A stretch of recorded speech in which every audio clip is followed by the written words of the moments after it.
Welcome to the C-Suite Series brought to you by Channelchek and Noble Capital Markets.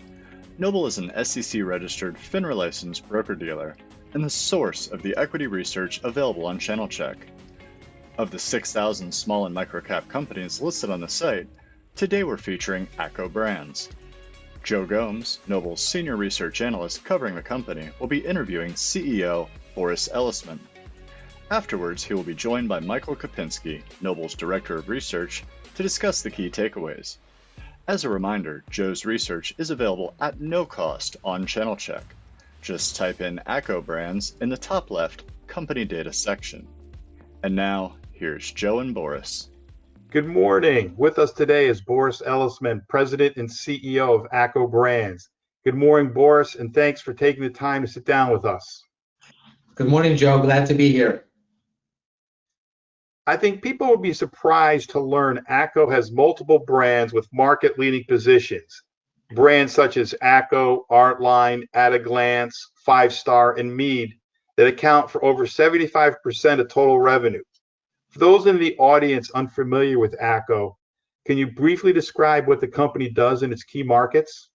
Sure, Joe. As you correctly mentioned, not many people in the audience are probably familiar with ACCO Brands, the company, even though they're well aware of our consumer brands that you just mentioned, and many of them grew up with them and still use them as adults. ACCO has a very long and storied history.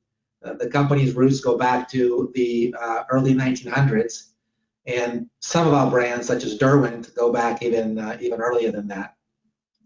The company grew and prospered over time, managing technology transitions, shifting consumer trends, different acquisitions, wars, recessions, and ownership changes. And the key behind the company's success has always been product innovation and leading consumer brands. And this continues to this day. Today, we're a $2 billion global consumer, school, and business products company. Our products are sold in over 100 countries all over the world, and we have local sales or factory presence in over 30 countries. 57% of our sales come from outside of the U.S., and we have significant sales in Europe, Canada, Australia, Brazil, and Mexico. And in addition to the U.S. brands that you listed for us, we also have leading international brands such as Lights in Germany, Rexel in the UK, Hilroy in Canada, and Telibra in Brazil. We're a market leader in most of the categories where we compete, and we sell through pretty much all the channels where our types of products are being sold. At the end of 2019, we had around 7,000 employees, and obviously we're listed on NYSE Stock Exchange. Thanks for that background, Boris. Now, back to school is one of the most important times each year for ACCO. Would you please comment on how things are going on in North America, especially given the fact that some schools are using remote learning, some are hybrid, and some are in person, just a whole mix of how schools are planning on going back? Sure.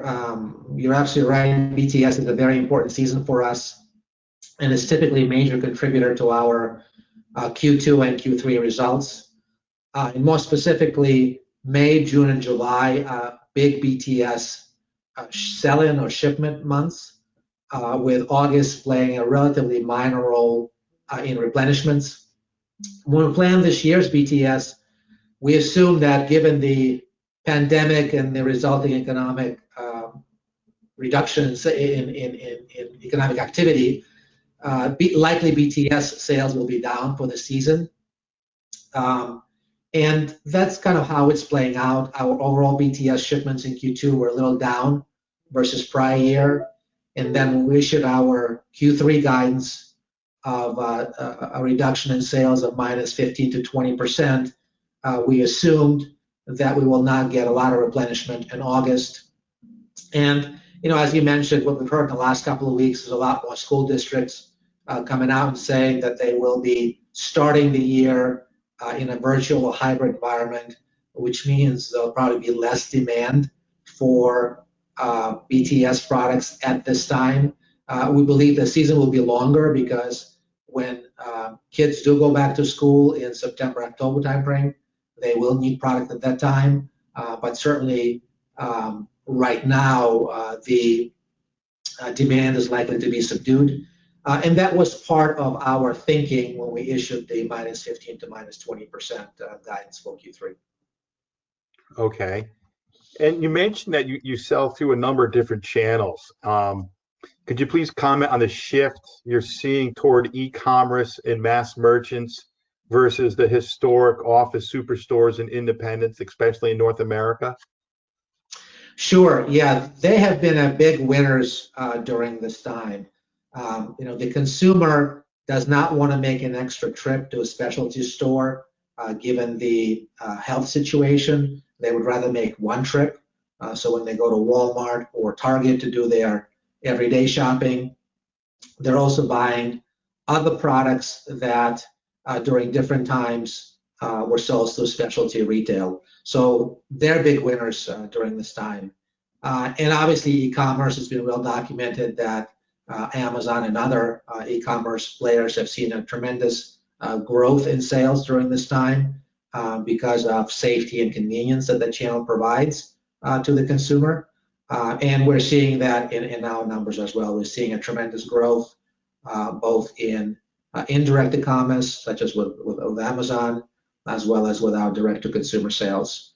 So yeah, those channels are growing tremendously in the U.S. specifically. And then, obviously that comes at expense of other channels, and those would be specialty channels such as office superstores. Okay, interesting. I noticed one of the company's goals is to introduce new products. Can you talk about some of the adjacencies that you think are strong areas to pursue to focus on the company introducing more consumer products? Sure. Our strategy is to reorient the business away from back office and trade brands towards more consumer brands with end user driven innovation. We've been working on that for the last several years and been very successful in doing that both organically and through the acquisitions that we made. Right now, over 93% of our sales come from branded products, with the majority of those from our strongest brands. If you look at the current environment with more people working, learning and playing from home, we think that will be sustained even after the pandemic. And we also think that the focus on wellness and healthcare will also be sustained after this. So as a result of those trends, our major areas of new product development focus are our TrueSense wellness products. Right now we have a line of air purifier products, but we're also looking at introducing other TrueSense products and other wellness subcategories beyond air purifiers. We're also focusing on Kensington. Kensington sales are growing tremendously as it's benefiting from the work from home trend. And we think there are other opportunities there to expand Kensington accessories to help improve productivity in the home office environment. So that's another area of significant investment. And then we still need to continue to refresh our core offerings with new colors, with smaller pack sizes that are geared to e-commerce, and other evolutionary improvements to make our products relevant to today's consumer. We look forward to seeing the new products as they roll out. Now, you did announce some permanent cost reductions a few weeks ago and indicated there likely are more to come. Can you talk about what occurred and how you expect these cost reductions to impact the business from both a monetary and strategic standpoint? Sure, Joe. We believe that it will take a while for the global economies to recover to the pre-pandemic levels. And therefore, we need to shift from temporary measures to more permanent measures with our cost reductions. How quickly each country will recover will depend to a significant extent how effective it is at managing the pandemic, which obviously has a direct effect on business and consumer confidence and the overall economic activities. And some, as you know, are managing it better than others. Given the pandemic situation in the US and Mexico, we decided to reorganize those businesses, reduce headcount, and refocus on faster growing channels and categories, such as e-commerce that I talked about earlier, or wellness or Kensington. These actions are expected to deliver around $11 million in run rate annual savings. some of which, not all, but some of which we'll reinvest back in the business to drive demand. We are going to continue to monitor the situation in U.S. and Mexico as well as in the other countries, and depends on what happens over the next few weeks and months. May take additional actions. We don't believe it will really have a negative effect on the business. If you think about it, you should not need as many resources in your business when the business is smaller. And in fact, reducing cost will help you reinvest in growing areas of the business. So we think net it's a neutral to a positive thing for the business. Okay. One of your key strategies is to grow the business through acquisitions. As you mentioned, the company has grown through them in the past. How does the current M&A environment look given the impact of the pandemic and the economic downturn? And where would you see yourself focusing your M&A efforts? The environment is very difficult out there, and it's forcing companies to look at their strategic options. So it seems to be a lot more companies willing to consider a strategic transaction at this time than we've seen before. I think the major hiccup or issue is going to be on valuations and just making sure that there's a convergence between the bid-ask spread between what the companies want for their historical performance versus what they're worth given the future outlook. And that's obviously a more risky proposition for the acquirer.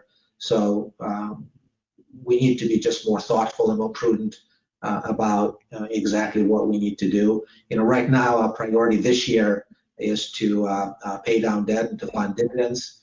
We're looking at the acquisitions. We are more interested this time in acquisitions outside of our core, so more moving to adjacencies rather than consolidating acquisitions. Lots of things available, but we're going to be patient. We've been historically a good steward of shareholder capital, and I expect us to continue to do that in the future. It'll be interesting to see how that M&A market turns out, as you were saying, with the disconnect between price and value at this point, driven by COVID. Right. Now, during the last recession, ACCO Brands did struggle some. How was the company better able to handle the current downturn? It's a good question. That was a long time ago. It was over 10 years ago, and we are a much stronger company now, both strategically and financially. We have a strong balance sheet and generate much higher cash flow. For example, at the end of Q2, which is, by the way, our highest quarter for working capital use, we have still $343 million available in our revolver and another $129 million of cash on hand. So very strong in terms of liquidity. We have no debt maturities until 2024. And even in a difficult year such as this one, we're still expecting to generate over $100 million in free cash flow. In addition, strategically, we're a much more diversified business with stronger brands, better distribution, and we have more experienced management team. Many of us are veterans of the recession, of the Great Recession from 2007, 2009, where we learned a lot of things, and we can leverage that experience in steering our company through the current economic crisis. And while this is really unprecedented and difficult, from a company's standpoint, from ACCO Brands' standpoint, it's nowhere near as bad as the Great Recession was for our business. So we're so much stronger now. We know how to manage in this environment, and I have a lot of confidence in us making through this unscathed. Just kind of a follow-on question there. You talk about it being a much better position. I just wonder if you might talk a little bit about your supply chain. I think that most people would think that you're heavily weighted towards China, but maybe you could talk a little bit about where the supply chain actually is located and where you're getting the majority of your products from. Sure. A lot of our products are actually made in the countries where we sell. I mentioned US, Canada, Europe, Brazil, and Mexico, Australia. Every country but Australia has a local manufacturing facility to manufacture products that are geared for that market. Overall, about 50% of the products that we sell are manufactured locally in the country where we sell it. If you look at the other 50%, we work through OEMs to manufacture products for us. About 25% of our products are manufactured in China, and the rest is in other countries, whether it's Vietnam or Taiwan or some Eastern European countries. But China represents about 25% of our supply chain sourcing. So a well-diversified supply chain. That's fantastic. What's your expectation for ACCO brands when we come out of the pandemic and economic downturn? How will the company need to change if there is a permanent shift to more virtual working and education? I expect we will come out a stronger company at the end of all this, and there will be an end of all this sooner or later. And I expect us to be further separated from our competitors. Right now we think we're benefiting in the pandemic because consumers tend to revert to what they know, what they're comfortable with, the brands they know, and we have the best and most well-known brands all over the world. So that should benefit us during these times. And also from a channel perspective, customers also want to consolidate around market leaders during times like these. So that should also benefit us. I also agree with you that some of the trends that are in the market right now, such as working from home, learning from home, are likely to remain even after the pandemic to some extent. Not the degree that we're seeing now, but certainly there'll be more occurrences of a hybrid environment. So with that, we need to shift our business to accommodate these new situations. And I have confidence that we'll be able to do that. I expect that after a short transition, we'll be able to adapt to a remote environment, product offering, and it's also for us an opportunity to reduce some of our costs, not to have so many facilities for our offices, and to reduce employees. To recruit employees from a much wider geographic base. Right now we're still assessing the likely consumer behavior changes post-pandemic, but they likely will continue to include more purchases through online channels, or those closer to home in less specialty channels that I talked about before. More, as we discussed, working, schooling, and playing from home. We believe there'll be continued awareness of wellness and health issues, and probably more emphasis on local products and services, which given our supply chain should bode well for us. So we'll continue to invest in e-commerce and continue to develop our own D2C capabilities around the world. Over time, I mentioned that right now our supply chain mix is about 50-50, but over time, I think we're probably going to insource more. So that mix is going to shift more to local sourcing over time. We're going to be continuing to make additional investments in growing product categories such as TrueSense and Wellness, Arts and Crafts with our Derwent brand, Kensington, school products. So things that facilitate working and schooling from home. And as we do that, obviously we're going to be changing the colorways to be more home trend driven rather than office trend driven. And also we'll be working on reducing our pack sizes to make it more amenable for shipments directly to home through e-commerce or direct shipment from our facilities to home. Okay, thanks for that. Given the maturity of the North American market, international markets would seem to be a key driving future growth. Can you comment on the trends in your larger international markets, such as Europe, Mexico, Brazil, Australia? Sure. As I mentioned in my earlier remarks, every country is slightly different in how it's managing the pandemic. and Europe and Australia specifically are doing a very nice job in coming out of it. The new cases there seem to be fairly low, and their economies are recovering. And we are seeing that in our sales numbers. They're definitely improving from the lows of April, but improving through July. If you look at Mexico and Brazil, they're having a more difficult time. The cases there are still rising, and the economies are still suffering as a result. So we are seeing lower sales there, or continued low sales there, although we do expect to have a recovery in Q3 just due to seasonality, business seasonality, because that's when we start shipping products, especially in Brazil, for back to school. That's when the stocking orders come in for back to school. So it's very different across the international markets, depending on really on the pandemic. Okay. Now, can you tell us a little bit about yourself, Boris, and how you became CEO of ACCO Brands, and anything else you'd like to add about the company? Sure. I have, I think it's going on 16 years at ACCO Brands. I came here after 15 years at Hewlett Packard, where I had various roles, various technology and business management roles and marketing roles. With ACCO, I started running the global Kensington business, and then moved to head the office business and different incarnations of the office business. And then I became Chief Operating Officer in 2010 and CEO in 2013.